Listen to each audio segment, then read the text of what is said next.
Please give a warm welcome to Colin McCann.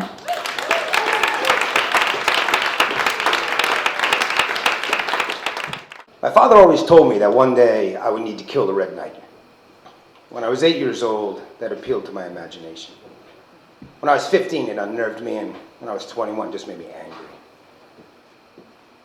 By then, I'd become familiar with the myth of Parsifal, Innocence corrupted by the world, the boy becomes a man. Yeah, Dad, thanks, I got it. What I didn't realize was how difficult that was for him to witness that happening to me. When I was little, he would take me for walks in the woods at dusk, and he taught me how to use my peripheral vision to see the little people, the fairy folk. Because he said it was at dusk that one could perceive the cracks between the worlds. And I saw the world as a place of wonder, a place of awe, of possibility.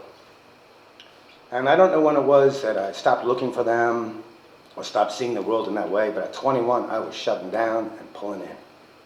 So I decided to fly to Ireland in search of the miraculous. I saved enough money for a round-trip ticket to Shannon and for 2 months of backpacking on an austerity budget. I'd really never done any traveling before, and this was in the dark age before the internet and satellite location. I went to the Barnes Noble bookstore, looked at a travel guide, jotted down some addresses of some hostels in the major cities. I packed a rucksack, flew out in early June, with the plan to come back in late July, 60 days. When the plane descended through the clouds and I looked down at Ireland for the first time, I was disappointed. Not in Ireland, but in me. I didn't feel anything. I expected a murmur, at least. When I pulled the rucksack onto my back and groaned under the weight of it and stood in the terminal, I suddenly realized I had no idea what to do next. I didn't know anyone. I was completely alone. I realized, okay, I got to find accommodation for the night, and so I did. I hitchhiked into Limerick. And for the next 2 weeks, I pretty much just zigzagged around the country, making it up moment by moment. And I spent so much time by myself on those country roads, going over tapes in my head, thinking about things. I felt disconnected from everyone and everything. Ireland was beautiful, and the Irish are great, but I just felt bleak. That was until I rolled into Sligo, which is in Ireland's northwest. On my second day there, I stumbled into the shop of a fellow named Michael Kirk. He's a woodcarver. He comes from a family of butchers, but in the mid-'80s, he stopped carving meat from bone and began to carve legendary figures out of Irish timber. And while he does that, he tells a story of the particular figure that he's carving. And so over the next couple of days, I spent hours in his shop, and that was where I began to feel like the first stirrings of the mojo.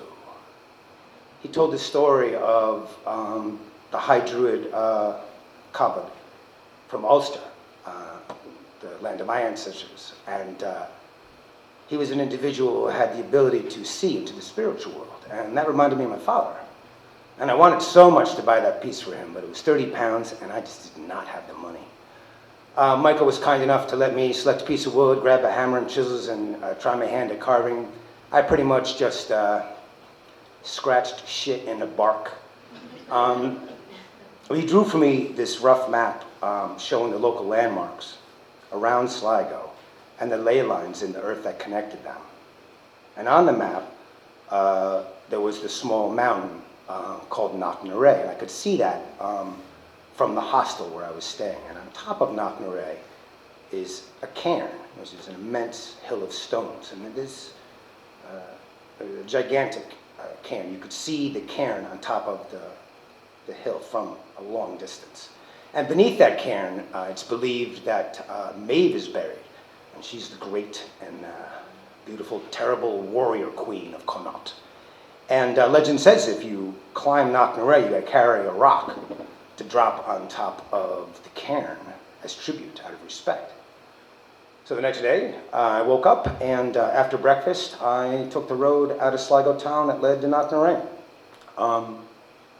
After 2 or 3 miles, the road began to veer north, away from Knocknarea. And I walked a little while further, expecting maybe a cutback. No, so at a certain point, I just climbed over a rock wall, started making a beeline for Knocknarea, passing through a series of farmers' pastures. And cows were grazing, a lot of thickets and that. And as I neared Knocknarea, I came upon the fairy rafts, which are the depressions in the ground of the Stone Age ring forts from the Bronze Age of the ancient Celts. And after passing beyond them, what stood between me and Knocknarea now was like this thick band of pine trees. And I was carrying a rock that was about the size of a football, and so I cradled it against the windbreaker. I had to get down on my hands and knees and crawl like 50 yards under these things. I was getting scratched, and I was getting tar and sap all over me. I came out from the trees, and there was Knocknarea. And cloaking the base of Knocknarea is heather. Now, heather looks lovely on the postcards, but heather is a subarctic tundra plant. It's very hardy, and I was wading through it chest deep.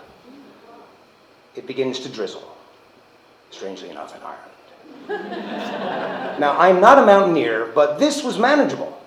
I took my time. Very little of it was kind of vertical. It was rock face, a lot of handholds and shimmying up, but a lot of it was really just rough slope. I don't know how long it took me to climb, and every now and then I would just stop and put the rock down and just say, oh, this isn't even fun, you know. And I get to the top, and my mood is kind of sour at this point, and I get up there and I see the cairn, and I walk up the cairn, and I just drop the rock down, and I just turn around and walk back to where I came, and I look out, and I'm like, oh great, there's Ireland. And then I see Ben Bulben, which is the mountain range that cuts like a knife towards the sea, and that separates Connaught from Ulster. And so it had stopped raining, the sun had come out a little bit. It does that in Ireland. The weather in Ireland changes throughout the day. And I just lay down, I sat down on the cairn to catch my breath in that, and I just felt relaxed in that. I didn't feel much of anything. At a certain point I realized I got to go back down, so I just lay down and covered my eyes with my arm and just caught my breath, and I don't know, it was like in that limbo between wakefulness and sleep. After a certain point, I heard voices, and they were speaking German. And I sat up, and I turned around, and on the other side of the cairn, I see what appear to be about half a dozen elderly people in brightly colored athletic suits, walking across the cairn towards me. And so I'm not sure what's happening, because I didn't hear the helicopter come in and drop them off. And I don't want to be rude, but I'm fairly certain one or two of them would have died on the way up had they come. So I just stand up, and I am filthy. I'm blooded, I'm scratched, I'm tarry, and I had the baseball cap pulled low over my eyes, and I just march across the cairn. And as I pass through them, I see a couple of them just kind of reach into their pocket, and a little pebble tumbles onto the cairn. And I get to the other end of the cairn, I look down, and there's steps leading to paths, leading to steps, leading to paths, to a car park where a bus was unloading tourists. And in that moment, it was so surreal, I couldn't quite make sense of what was happening. And there was like a system reset, and like a spark, a sudden realization hit me. That the Parsifal myth is not linear, like the boy becomes a man at a specific moment in time and innocence is destroyed, but like the miracles of Christ, as they occur throughout time, eternally, so too does mythology in us. And in that moment, I realized that the fool in me had appeared and slew the Red Knight. And the Ass of Knocknarea climbed up the Ass of Knocknarea. So I just started laughing. I mean, I just burst out laughing, and there was this moment, like an epiphany. There was this spark in this, and I felt hope again, and I felt joy and bliss and that connectedness, and then it went away. It was like an epiphany. It was there for a moment, but it was there. So I climbed down the steps and the paths to the parking lot. I didn't realize it was a national park. So I walked out to the main road that led back into Sligo town, and eventually I started hitchhiking. And I got picked up by an off-duty Garda, that's the Irish police. And he threatened to beat me when he learned that I had yet to visit the Ring of Kerry. And the reason for that, he said, was because there were two moments in his life that filled him with awe. One was him driving the coastline of Kerry, and the second was when he saw the mothership descend over Devil's Tower at the end of Close Encounters of the Third Kind. And I realized this man is speaking my language. He dropped me off back in town, and I stopped by the grocer's to buy food for dinner. I would cook in the hostel. And for the first time, I said to hell with it, and I spent £1, and I bought an Irish scratch-off, instant lottery. They have those there. And I won £40. So I went back to Michael Kirk's off shop the next day, and then we have Cathbad, the druid, who sees into the spiritual world.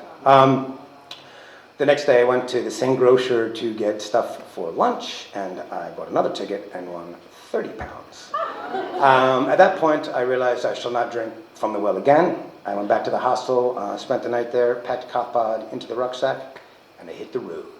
And that's my story.